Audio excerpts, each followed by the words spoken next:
Yeah. So when the prices had taken the reversal from here, we will be optimistic that the very long-term support has took the support, and now it is going up. So till here, we are not invested because we are seeing the trend is bearish in this phase based on the monthly EMA and the previous resistance. So somebody invested in this zone, he would have been out of this stock after this trend has broken. Some part, at least some profit booking he must have done based on when this trend line is broken. Because in the previous history, we have seen that when this trend will be, once this trend will break, the price can come down. It might come and might not come, but there is a possibility that it will come. So once it will come, your whole profit will be erased, right? This trend line will keep going. Slopes might change and a particular trend. Like here, this was a big trend, multiple year trend, 2001 to 2008. Big bullish rally happened. In the big bullish rally, also there was a non-performing month for this particular stock. So from 30 rupees, price has gone up to 900 rupees. So in 8-9 years, it was 30x journey. 30 times the price has increased. But once this reversal will happen, then we have to book an exit. And even in the smaller time frame also, there will be multiple times that you can book some profit and re-enter, book some profit and re-enter. So up to here, let's come to 2020. So here we have seen that reversal took place from the price which was we have drawn from 2004, and same has given support in 2020. It's so powerful.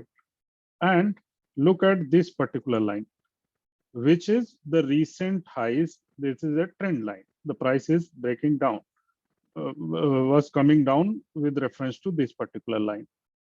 Let me change it to pink. Now, have a look on this zone.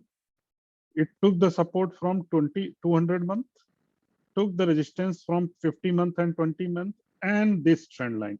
So multiple resistances are coinciding on this point.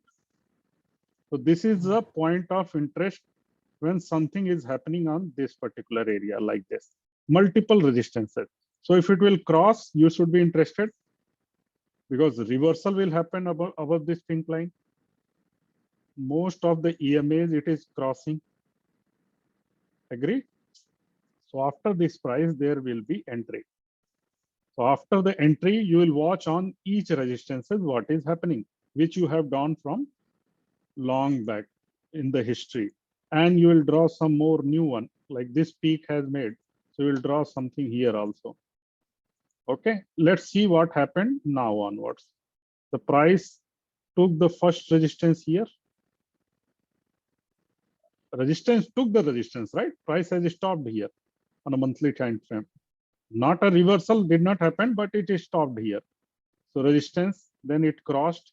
So after each time resistance is crossing, there is opportunity, right, to take the fresh entries because it's a trend, right? Have a look on this particular high.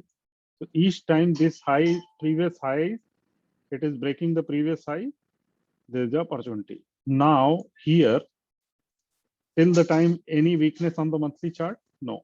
This is a small red candle now appearing, but till the time trend is still very much bullish. It is way above the 20 months. So when something is way above the 20 months, we have to be cautious. Like the averages always acts like a magnet, and the prices will be below it, it will pull it, pull it. And when it will be above it, it will pull down. See here, prices has gone below it, it will go up. Price has gone above it, it will come down. So the actual mean growth will happen on the exponential moving average only. This will be the major trend. So there will be a time when this will become either flat or took the reversal, and these EMAs will come close and the new journey will start. So there will be phases. And if there is a not enough bullish trend on that period, it might start into downtrend. So any uptrend, now let's have a weekly look here and decide when we can take an exit. Now on the weekly time frame, it is still bullish above the 20 week. So there is, if somebody invested for the midterm, there is no issues till the time prices are above 20 week. From 1500, it can come down to 1200. So if somebody is ready to sacrifice 300 rupees, he can still follow weekly chart. Because here we are talking about return from somebody invested at 400 rupees. Here was the last good entry, right? Very good entry. Good entries are after each resistance, but here it was a very good entry. So the trend is bullish in the weekly time frame also. Let's go to daily time frame. On the daily time frame, the prices first time, no, multiple time it came down below 20, but still above the 50-day moving average. So it's still good. We have a swing low. We can keep same swing low as a stop loss or previous high as a stop loss. This was the previous high. We can take that as stop loss or this particular swing low as a stop loss. Understand? Any confusion till here? What is happening? Darpanji, trend line, we have to consider the wick or the body for drawing. So it's a little not one line answer. Okay. Mostly I'm considering everything. Means I consider everything. Week, peak. Sometimes body is used for closing prices. So on that perspective, I'm considering body. But that will be subjective on case to case. I cannot generalize. Okay. So up to here, we are seeing the prices are still bullish on the daily chart also. Daily EMA, it is above the daily 50 EMA.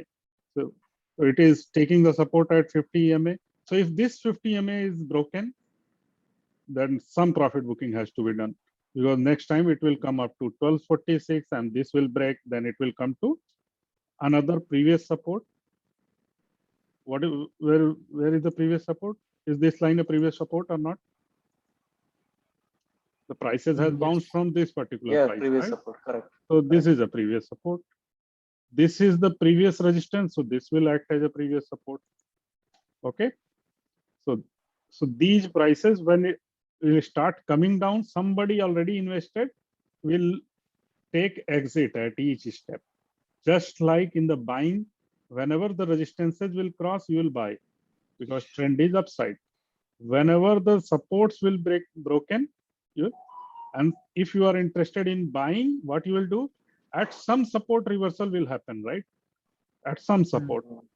So you will define the trend, what is happening. Is this reversal is good enough? Now trend is defined that now it is a reversal. So reversal might happen on hourly chart. It will take some bounce here and you can do some intraday trading also. So each time there is a bounce, there is opportunity for someone. You could be investing for hourly also, even for intraday also, right? Because that is called trading mostly. So if there is a bounce, like you know that at 50 EMA, the prices will take the support. So what you will do, when the prices was falling, someone interested in trading the Tata Steel, what he can do? He knows that the 50-day support is near 1300. So he will go to hourly chart and wait here.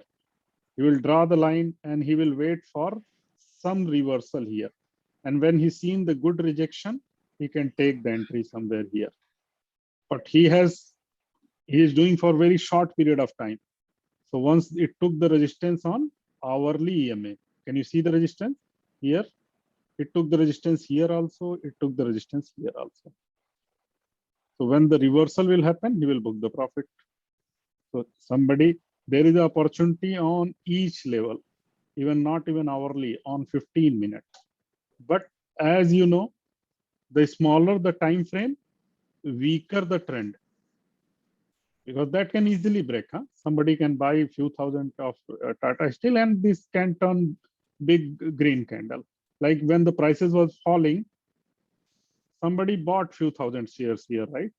Around, 2.5 million shares. And the prices had turned from 1300, it has gone up to 1424. So this is almost like 7-8% return. The yearly FD is not 7-8%, right? So from here, 23rd August till 25th August, 3-day return equal to more than FD. So you can gauge the possibilities, what can happen. Everything is not happening on monthly or daily chart, but these supports will give you opportunity to earn if you are doing the trading. As it happened that if bounce will fail, you will lose also. So trading is to know if you know where to exit, when to take the entry, what are the resistances or targets will be there. And the other thing will be how detailed analysis you have done, and you know about other parameters also, like the prices are oversold here, the market is taking support. There will be multiple things, so that you can see the opportunity. It's not that something is happening on a monthly chart or weekly chart only. The things will happen on the 15-minute chart also. And this 2 days can give you more return than the FD. And more losses also. So you should know when to exit, when the things, this is broken, hourly chart has broken. This was the trend. Now on this particular area, was this a breakout here? Can we say here was a breakout? This was the previous high, took this was the range, gone above and broken. Somebody should exit here. Yes, any response? Yes. So same thing which you have started seeing from monthly time frame, you can go into much lower time frame, and the principle will remain same. Principle will remain same. Only thing you should keep in mind, the hourly, just like hourly EMAs will be broken frequently, hourly supports will be broken frequently. Daily support will take much support, stronger supports and resistance. Weekly will take further stronger supports and resistance, and monthly will take further stronger support. It will be so strong that even a 2004 support can work in 2020. So this is how it works. So with one example, can you now let's see one. Now what is the current trend? Just like these trends, when broken, can take the exit call, because totally reverse cycle can come if this trend is broken. So what we can do here, we can define the trend line.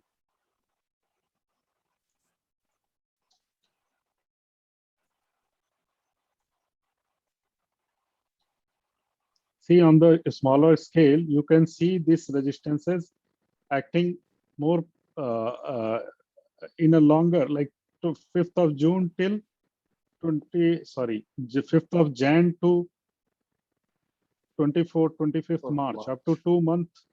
This price was up to 3 months price was in this zone. So on the monthly chart, you are not seeing, only 3 candles is enough.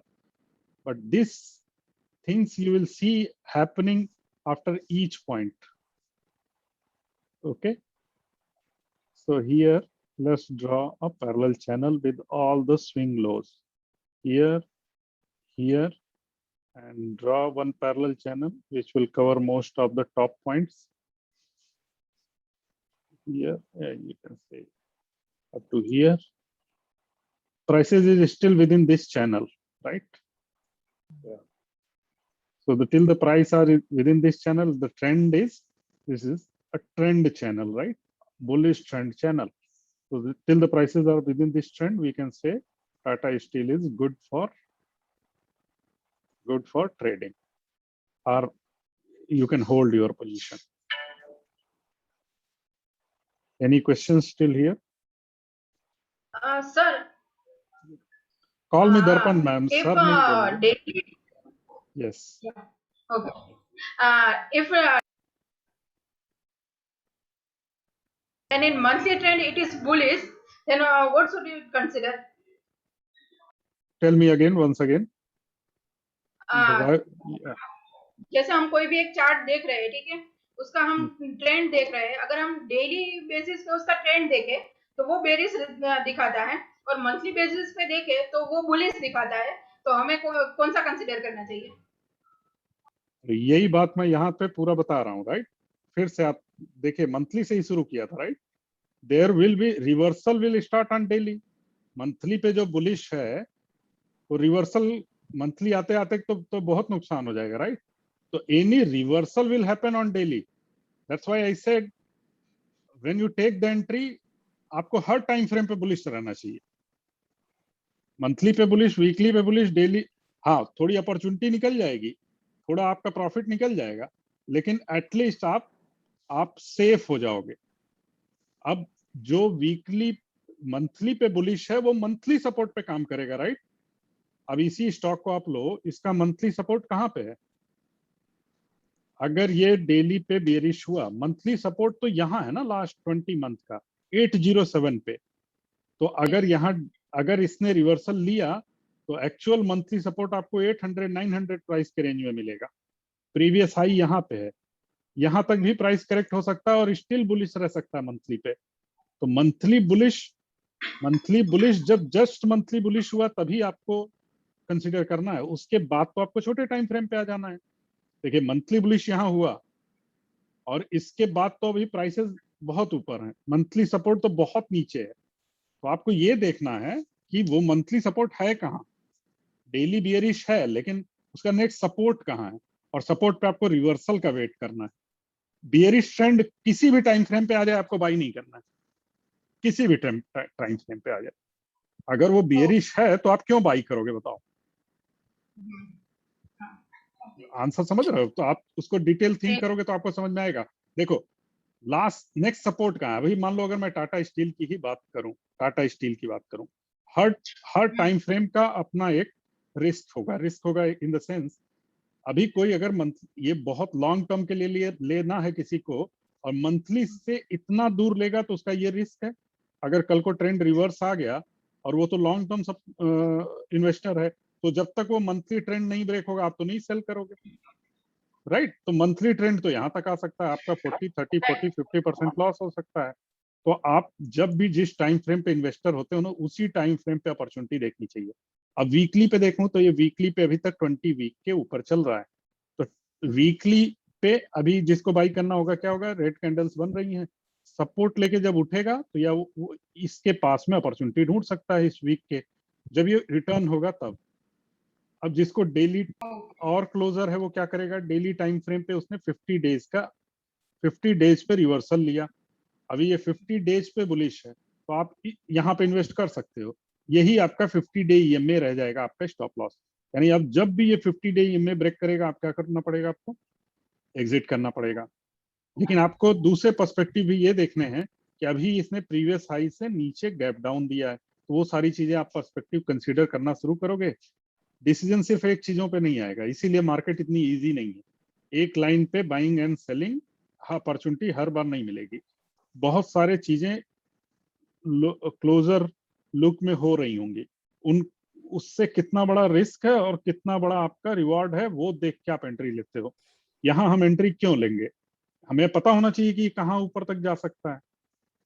क्या अभी trend up trend channel से क्या lower trend channel तक आ सकता है? तो best opportunity कहाँ पे रहेगी? जहां से नीचे आने की संभावना खत्म हो जाए या जहां से टाइम लॉस का प्रॉब्लम सॉल्व हो जाए। अब टाइम लॉस क्या है? अगर टाइम लॉस ये है कि ये अभी भी इसी ट्रेंड में यहां तक भी रह सकता है, 14 सितंबर तक भी। देखिए एक एक डेज में अगर हमने ये ट्रेंड डिफाइन कर दिया, इस बात को अच्छे से समझिए। इस पीरियड को, इस चैनल को देखिए आप लोग, चैनल में टॉप से बॉटम यहाँ पे 10th ऑफ अगस्त के आसपास से प्राइसेस नवंबर तक उसी रेंज में है। स्टिल प्राइस बुलिश है, यहाँ से भी यहाँ तक वही है, लेकिन ये टाइम लॉस है। तो अगर कोई ट्रेंड साइडवेज हो गया, साइडवेज कैसे पता चलेगा? एक पीक बन गया, उसके बाद प्राइस उसी पीक के नीचे नीचे है, तो वो साइडवेज ट्रेंड है। तो अभी ये एक पीक बन गया, अभी उसके नीचे है, 20 डेज के नीचे है। तो अभी क्या हो सकता है कि ये प्राइस इसी में जिग-जैग करके इस ट्रेंड में यहां तक भी रह सकता है। तो बेस्ट टाइम कब होता है? जब वो चैनल बॉटम के आसपास से अच्छी कैंडल बना के उठे और प्रीवियस हाइस को क्रॉस करे। चैनल बॉटम से, अब हर बार नहीं होगा, कई बार वो बीच से भी होगा। बेस्ट अपॉर्चुनिटी हर स्टॉक में हर समय तो नहीं आएगी, राइट? कोई स्टॉक उसके पहले भी ऊपर जाना शुरू कर सकता है, नीचे आना शुरू कर सकता है। तो एक होती है एक्सट्रीमली गुड अपॉर्चुनिटी, लेकिन एक्सट्रीमली गुड अपॉर्चुनिटी हर समय मिले वो जरूरी नहीं होती है। जैसे ये प्राइस पे यहाँ पे देखें तो ये चैनल बॉटम तक यहाँ तक पूरा करेक्शन आया। जब यहाँ से एग्जिट हुआ, एक बार यहाँ पे ट्राई किया, वो फेल हो गया सेंटर लाइन। यहाँ से जब एग्जिट किया और प्रीवियस हाइस को क्रॉस किया, यहाँ पे सर्टन बाई है इस पर्टिकुलर प्राइस में। आप देखिए, देखिए एक रेजिस्टेंस ले लिया, हमें पता चल गया कि ये रेजिस्टेंस है। यस या नो बोलते रहेंगे तो मुझे पता रहेगा कि मुझे और एक्सप्लेन करने की जरूरत नहीं है। ओके, यहाँ पे यहाँ क्रॉस हुआ, देखिए यहाँ पे इस प्राइस को यहाँ पे देखिए, चैनल बॉटम के पास आ गया। चैनल बॉटम तो हमको यहीं से मिल चुका है, ये 2 पॉइंट मिल चुके हैं हमको, एग्री? ये चैनल तो हम Yes. यहीं से बना सकते हैं, टॉप एंड बॉटम मिल गया मुझे। मैं इस चैनल को Yes. डिलीट करके इस पर्सपेक्टिव से बनाता हूँ। यहाँ पे मुझे मल्टीपल पॉइंट्स मिल गए, यहाँ पे इस पर्टिकुलर एरिया में, एंड यहाँ पे टॉप मिल गए। तो यहाँ मेरा चैनल ऐसा होगा, आगे आगे जाने पे वो थोड़े बहुत ऊपर नीचे रिफाइन होंगे। तो ये चैनल टॉप बॉटम से उठा, यानी टाइम करेक्शन भी उसने कंप्लीट कर लिया।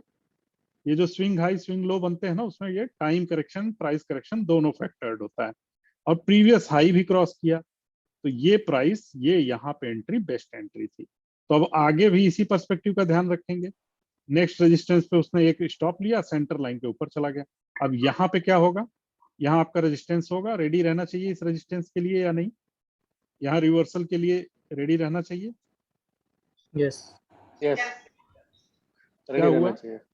फिर वहां से प्रीवियस जो तो- स्विंग लो था वहां तक आया, पूरा करेक्शन कंप्लीट हुआ, टाइम करेक्शन, और फिर से वापस से वो ऊपर चला गया। तो ये प्रीवियस हाई क्रॉस कर गया, तो वो एक अपॉर्चुनिटी थी। रिस्की है थोड़ी अपॉर्चुनिटी, पर हाई अपॉर्चुनिटी थी। फिर वहां से वो ऊपर गया और अभी उसी जोन में है। तो किसी ने यहाँ पे भी एंट्री ली है तो वो अभी भी प्रॉफिटेबल है। तो इसीलिए कोई भी स्टॉक किसी भी प्राइस पे एंट्री नहीं बनती है। आप किस बेसिस पे एंट्री ले रहे हो? कोई एक पर्टिकुलर बेसिस होना चाहिए। तो जिस टाइम फ्रेम पे जिस बेसिस पे एंट्री ले रहे हो, उसी के हिसाब से आपका स्टॉप लॉस डिफाइन होता है, आपका रिस्क डिफाइन होता है, आपका टारगेट डिफाइन होता है। तो कहीं पे एक्सट्रीमली गुड अपॉर्चुनिटी मिल सकती है, कहीं पे ओके अपॉर्चुनिटी में गुड अपॉर्चुनिटी हो सकती है। प्रीवियस हाई क्रॉस कर रहा है, बुलिश स्टॉक है, ऑल टाइम हाई पे है, यहाँ पे गुड अपॉर्चुनिटी है। यहाँ रिस्क है। कोई यहाँ पूछेगा तो क्या है, ब्रेकआउट हो तब तो बहुत अच्छा रिटर्न मिलेगा, लेकिन यहाँ पे रिस्क है, क्योंकि आप कहाँ बाई कर रहे हो? एक रेजिस्टेंस के बाई कर रहे हो, जहां से प्राइसेस बार बार नीचे आ गए। तो अब यहाँ पे जब चैनल पहुंच गया ना, तो आप इस पॉइंट को और भी अपने नेक्स्ट पॉइंट से रिफाइन कर सकते हो, और फिर से इस चार्ट को। तो जब नए नए पॉइंट्स बनते रहेंगे तो आपको अपने चैनल को थोड़ा थोड़ा रिफाइन करते रहना है। अब ये देखिए, अभी तक का ये मल्टीपल लो, कभी भी प्राइस इसके नीचे नहीं गया है अभी भी। तो कभी भी इसके नीचे चला जाएगा तो आपको क्या करना पड़ेगा? एग्जिट करना पड़ेगा। तो Agree. जब ये प्राइसेस यहाँ पे पहुंचेंगे तो आपके पास बेस्ट अपॉर्चुनिटी इस जोन में होगी, इवन सेम प्राइसेस रहेगा, बेस्ट अपॉर्चुनिटी होगी, क्योंकि यहां से ब्रेकआउट दिया तो इमीडिएट सेम आपका स्टॉप लॉस हो जाएगा, और यहां से ऊपर के लिए उसके पास स्पेस रहेगा ऊपर जाने के लिए। अभी क्या है, यहां से इसलिए जाने पे इमीडिएट रेजिस्टेंस आएगा। तो ये जो इतने लोग यहाँ से यहाँ तक ले गए हैं ना, एनर्जी खत्म हो जाती है। बायर्स की भी तो अपनी एनर्जी है, पैसा है, लिमिटेड है, तो इतना एक्सटेंडेड है। प्राइसेस 250 से लेके 1400 आ गए हैं। मार्केट अगर कहीं क्रैश होती है, कुछ होती है, लोग प्रॉफिट भी बुक करना शुरू करते हैं, राइट? कोई यहाँ का इन्वेस्टेड यहाँ प्रॉफिट बुक कर रहा होगा, तो आप सोचो उसको थोड़ी फर्क पड़ेगा 50 रुपया नीचे है 250 पे जो इन्वेस्टेड है। तो इस तरीके से आप 250 पे जिसने, या यहाँ पे 400 पे जिसने इन्वेस्ट किया है, इस पिंक लाइन के रेजिस्टेंस के बाद जिसने इन्वेस्ट किया है, उसका रिस्क यहाँ पे और आपका रिस्क, somebody जो यहाँ इन्वेस्ट किया है, दोनों का अलग अलग रिस्क है। किसने किस एक पॉइंट पे एग्जिट कर ली, एंट्री कर ली है किसी पर्टिकुलर स्टॉक में। इसीलिए हमें कोशिश करनी चाहिए स्टॉक वो ढूंढें जहां पे बहुत ही रिस्क रिवॉर्ड हमारे फेवर में है, लगभग हर टाइम फ्रेम पे, एटलीस्ट वीकली पे है। अब मैं इसको वीकली टाइम फ्रेम पे रिवॉर्ड फेवरेबल नहीं मानता, क्योंकि ये 20 पे चल रहा है। 50 इज अ गुड अपॉर्चुनिटी। तो अगर यही प्राइस यहाँ 50 पे कहीं पे मिल रहा होता और रिवर्सल ले रहा होता, तो वहां पे मेरा रिस्क कम हो जाता। तो कोई भी अच्छी एंट्री लेनी हो स्टॉक पे, वीकली टाइम फ्रेम पे ब्रेकआउट पे लीजिए, वीकली टाइम फ्रेम पे सपोर्ट पे रिवर्सल पे लीजिए, क्योंकि डेली टाइम फ्रेम पे ऐसे बड़े बड़े फ्लक्चुएशंस आएंगे। तो टाटा स्टील यहाँ पे पूछना is a very risky. Investing के लिए आपको ऐसे लंबी अपॉर्चुनिटीज का वेट करना पड़ सकता है, राइट। समझिए, इन्वेस्टिंग के लिए समय देना पड़ता है, ऐसे कैश में बैठे रहना पड़ सकता है, या किसी बीच बीच में ट्रेड करते रहिए, अच्छी अपॉर्चुनिटी मिलेगी, नेक्स्ट क्रैश में मिलेगी। तो इन्वेस्टिंग हर प्राइस पे नहीं की जा सकती, no matter how long investor you are. यहीं से रिवर्सल शुरू हो जाएगा, यहाँ से रिवर्सल शुरू हो जाएगा। कोई यहाँ पे इन्वेस्टिंग अपॉर्चुनिटी ढूंढ रहा हो इतना ऊपर, प्राइस इतने चलने के बाद, कि मुझे तो लॉन्ग टर्म इन्वेस्ट करना है, तो लॉन्ग टर्म इन्वेस्ट ऐसे हो सकता है। 2018 से लेके 2022 में 20 में आपकी इन्वेस्टमेंट यहाँ तक डाउन हो सकती है। फिर रिवर्सल आएगा, जरूरी नहीं है, बहुत सारे स्टॉक फेल हो जाते हैं। अभी आपको आ गया है तो अच्छा लग रहा है, बहुत सारे स्टॉक और भी नीचे चलते चले जा सकते हैं। तो ये अपॉर्चुनिटी, यहाँ पे opportunity risky but only for trading है, इन्वेस्टिंग की नहीं है। Okay, any other stock name? Hope everything is Tata clear Motors. From Tata steel, right? Dabur India. Anyone else? कोई और भी बोलना चाहे? टाटा जिसको मोटर्स। शांत रहना पसंद है वो एक आध नाम ले सकता है। यहाँ पे सपोर्ट जुबिलेंट इंग्रेविया। हाँ जी बोलिए। जो स्टॉक आपने व्हाट्सएप ग्रुप में भेजा था, अमर राजा बैट, हमारा राजा बैटरी, वो हमने भेजा था कि कैसे फेल होता है तो कैसे एग्जिट करना चाहिए, वो उसका एग्जांपल था, राइट।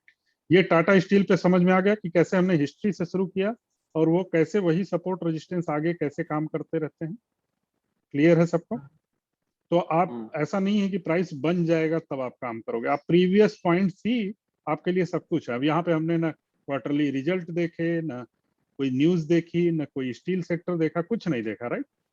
मुझे तो ये पता भी नहीं था कि अगर टाटा स्टील का चार्ट न भी हो तो मैं बता सकता था कि यहाँ एंट्री लेनी है, यहाँ एग्जिट लेना है, यहाँ एंट्री लेनी। कोई फर्क पड़ा कि ये टाटा स्टील का चार्ट है या टाटा मोटर का है? क्या फर्क पड़ा? तो हम तो सिर्फ प्राइस देख रहे थे, राइट। तो एक बार हमने डिसाइड कर लिया कि टाटा स्टील में करना है, तो ये सही समय है कि नहीं हमें पता है, और कुछ नहीं देखना है, सिर्फ प्राइस देखना है, उसके सपोर्ट रेजिस्टेंस देखने हैं, अपना रिस्क गेज करना है। यहाँ से प्राइस गिरा तो कहाँ, किस सपोर्ट पे आके रुकेगा, अगर वहां से प्राइस गिरा तो किस सपोर्ट पे आके रुकेगा। जिस सपोर्ट तक प्राइस आ सकता है वही आपका रिस्क है, क्योंकि वो टूटा तो आपको एग्जिट करना पड़ेगा, सपोर्ट टूटा तो आपको एग्जिट करना पड़ेगा, तो वही आपका रिस्क है। क्लियर है? चलिए, किसी ने टाटा मोटर एंड जुबिलेंट इंग्रेवा बोला, वो दोनों देख सकते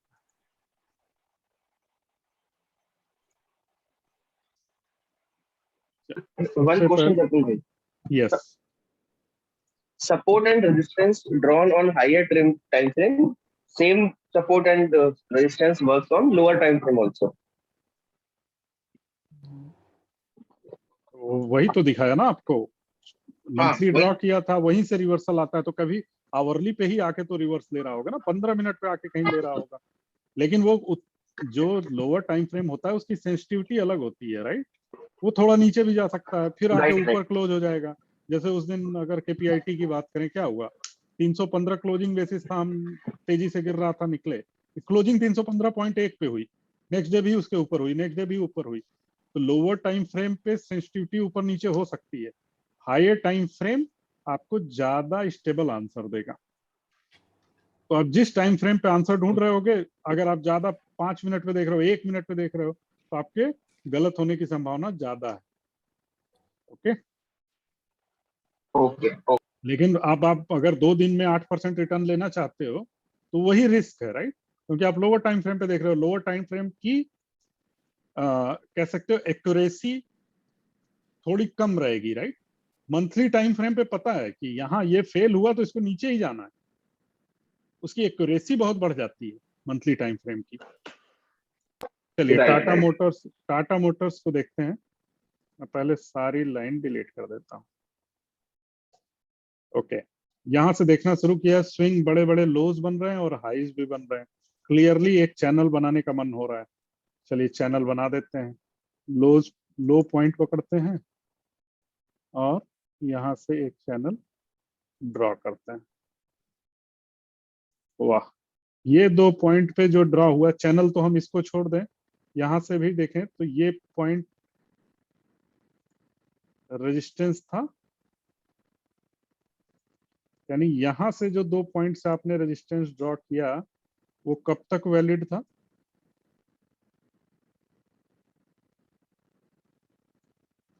वो कब तक वैलिड था? इवन 2000, जो आपने रेजिस्टेंस 1996 में ड्रॉ किए वो इवन 2014 में भी वैलिड थे। एक्यूरेसी देख रहे हैं आप? तो ये जो रेंज होते हैं ना, उस वो डिफाइन हो जाते हैं स्टॉक्स के। तो जो बड़े रेंज होते हैं उनको हमेशा रेस्पेक्ट देना चाहिए, उसका ब्रेकआउट भी, उसका ब्रेकडाउन भी। तो अगर बड़े ट्रेंड ही ब्रेक हो रहे हैं, अगर मंथली ट्रेंड ब्रेक हो रहे हैं, तो उनको ज्यादा रेस्पेक्ट देनी चाहिए। Is this accurate one for now onwards, for future? This channel is good enough? अभी Yes. प्राइस कहाँ है मंथली चैनल पे? इस पे देखें तो 20, 50, 200 सबके ऊपर है प्राइस। चैनल सेंटर लाइन के ऊपर है, यहां से सपोर्ट लेके अब अगर ये प्रीवियस हाइज क्रॉस कर जाए तो is this a good opportunity? Yes. चलिए अभी इसको थोड़ा सा और पिछले हिस्ट्री में पहले ब्रेक डाउन करते हैं। ये पीक मिला, ये पीक आगे चल के रेजिस्टेंस बना इस जोन में। Hmm. अच्छा, उसके पहले तब तो ये तो इस पीक से प्राइसेज इतने डाउन आ गए तो यहाँ तक का तो वेट नहीं करेंगे कि 100 क्रॉस हो। प्राइसेज आ गए 12 रुपीज, तो यहाँ तक तो बहुत अपॉर्चुनिटी है। तो यहाँ की अपॉर्चुनिटी कैसे लेते? प्रीवियस हाइज पे रेजिस्टेंस पे लाइन ड्रॉ करिए। देखिए क्या यही लाइन रेजिस्टेंस बनी थी इस पर्टिकुलर जोन में? इस पर्टिकुलर जोन में क्या हुआ देखिए, 50 मंथ का एवरेज, 20 मंथ का एवरेज नीचे से आया, ऊपर से रेजिस्टेंस और ब्रेकआउट हुआ। कोई यहाँ पे एंट्री ले सकता है? Any doubt here? No. No doubt. Gauge करिए इसको, इसको समझिए कि ये पिंक लाइन क्यों इतनी इंपॉर्टेंट है। प्रीवियस हाइज का ट्रेंड जो है बहुत इंपॉर्टेंट रहता है। जरूरी नहीं कि यहाँ से ऊपर चला जाए, लेकिन यहाँ पे आपको क्या हो रहा है, अब इसके नीचे आया तो आप एग्जिट कर जाओगे। तो कोई भी एंट्री, आपकी अच्छी एंट्री कब होती है? जब आपको पता हो कि मेरा रिस्क कहाँ है। जब आप कोई बीच में एंट्री लेते हो ना, तो आपको पता नहीं होता है कि आपको निकलना कहाँ है। That's a risky entry. और यहाँ पे अभी अभी ट्रेंड का रिवर्सल हुआ है, तो there is a good possibility कि आपके फेवर में जाए। क्यों? क्योंकि अभी रिसेंट ट्रेंड जो है ऊपर की तरफ है। रिसेंट ट्रेंड, जो बियरिश ट्रेंड थे वो भी ब्रेक हो रहे हैं। अब आप कॉशियस रहोगे प्रीवियस हाई के पास, अब इस प्राइस के पास आप क्या रहोगे? कॉशियस रहोगे। तो इस प्राइस पे एक लाइन बना देते हैं, आगे हम उसी हिसाब से देखते चले जाएंगे। अभी हम कुछ भी आगे का नहीं देखेंगे लाइन ड्रॉ करते वक्त। दिस प्राइस वहां पे क्रॉस कर गया, फिर क्या आपके लिए क्या हो गया? यहाँ पे कोई यहाँ मिस कर गया तो उसके लिए नेक्स्ट अपॉर्चुनिटी कहाँ थी? यहाँ पे थी 71, क्योंकि अगला टारगेट क्या है? 109। 60 के नीचे क्लोज हुआ तो वो निकल जाएगा। फिर क्या हुआ? 109 पे क्या हुआ?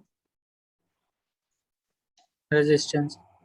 यहाँ पे क्या करना होगा? प्रॉफिट बुक करना होगा रिवर्सल देख के। कहाँ तक आया प्राइसेस? वापस 60। फिर दोबारा वही 109 का रेंज रेजिस्टेंस है, ब्रेकआउट हुआ। क्या हो गया यहाँ पे अब आपके लिए? प्राइसेस यहाँ पे 20 मंथ का सपोर्ट लेके चल रहे हैं, ध्यान से देखिए। ब्रेकआउट हुआ तो क्या हो गया? यहाँ पे अपॉर्चुनिटी हो गई। अपॉर्चुनिटी के बाद 20 मंथ का एवरेज लेके अभी भी प्राइसेस ऊपर है। 20 मंथ ब्रेक हो गया, रिवर्सल स्टेब्लिश हो गया, प्रीवियस स्विंग लो बने वो टूट गए, यहाँ पे क्या करना पड़ेगा, एग्जिट करना पड़ेगा, एग्जिट लेना profit at least partial profit book करना पड़ेगा। 50 मंथ भी ब्रेक हो गया, प्रीवियस सपोर्ट भी ब्रेक हो गया, क्या करना पड़ेगा, अब Exit लेना सपोर्ट कहाँ पड़ेगा। मिलेगा, अब Exit. सपोर्ट कहाँ मिलेगा, यहाँ कहाँ डिफाइन करेंगे अब सपोर्ट, अब सपोर्ट या तो 200 मंथ पे होगा या 60 के आसपास होगा, ये थोड़े बीच के और भी सपोर्ट लाइंस होते हैं, वो उन पे भी ध्यान रखना पड़ेगा, क्योंकि ये प्राइसेस बैंड बहुत दूर है, तो इनके बीच में भी पॉइंट्स मिलेंगे जहाँ पिछला रिवर्सल लिया, जैसे ये 78, यहाँ पर भी नजर रखना पड़ेगा। तो यहाँ पे नीचे गया, ये तो सब तोड़ता हुआ चला गया, राइट।